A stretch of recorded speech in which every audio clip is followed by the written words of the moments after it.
മോദി അനുകൂല നിലപാടുകൾക്ക് പിന്നാലെ ശശി തരൂരിന് സംഘപരിവാർ സംഘടനയായ HRDSന്റെ VD സവർക്കർ അവാർഡ്. വിമർശനം ശക്തമായതോടെ അവാർഡിനെക്കുറിച്ച് തനിക്കറിയില്ലെന്ന് ശശി തരൂർ പറഞ്ഞൊഴിഞ്ഞു.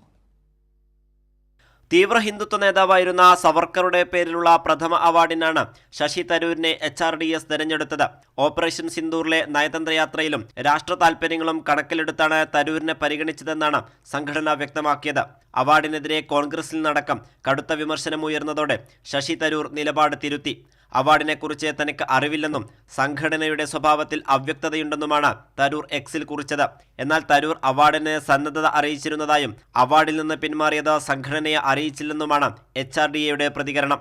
നേരിട്ട് അദ്ദേഹത്തെ പോയി 2 ആഴ്ച മുമ്പ് കണ്ടതാണ്. അന്ന് അദ്ദേഹം പറഞ്ഞു അദ്ദേഹത്തിൻ്റെ കൂടെ അവാർഡ് സ്വീകരിക്കുന്നവരുടെ ഒരു ലിസ്റ്റ് ഉണ്ടല്ലോ, അതൊന്ന് കൊടുക്കണമെന്ന് പറഞ്ഞു. അത് നമ്മൾ അടുത്ത ദിവസം കൊണ്ട് കൊടുക്കുകയും ചെയ്തു. അന്നൊക്കെ അദ്ദേഹം വരുമെന്ന് തന്നെയാണ് പറഞ്ഞത്. വിവാദത്തിന് പിന്നാലെ പാർട്ടിയിൽ നിന്നടക്കം ശശി തരൂരിനെതിരെ കടുത്ത വിമർശനം ഉയർന്നിട്ടുണ്ട്.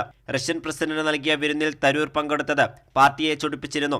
തീവ്ര ഹിന്ദുത്വ നേതാവിന്റെ പേരിലുള്ള അവാർഡ് കോൺഗ്രസ് പ്രവർത്തക സമിതി അംഗം കൂടിയായ തരൂർ ഏറ്റുവാങ്ങുന്നതിൽ ദേശീയ തലത്തിലടക്കം ചർച്ചയായതോടെയാണ് എക്സിൽ കുറിപ്പിട്ട വിവാദമണക്കാനുള്ള ശശി തരൂരിന്റെ ശ്രമം. കൈരളി ന്യൂസ്, ദില്ലി.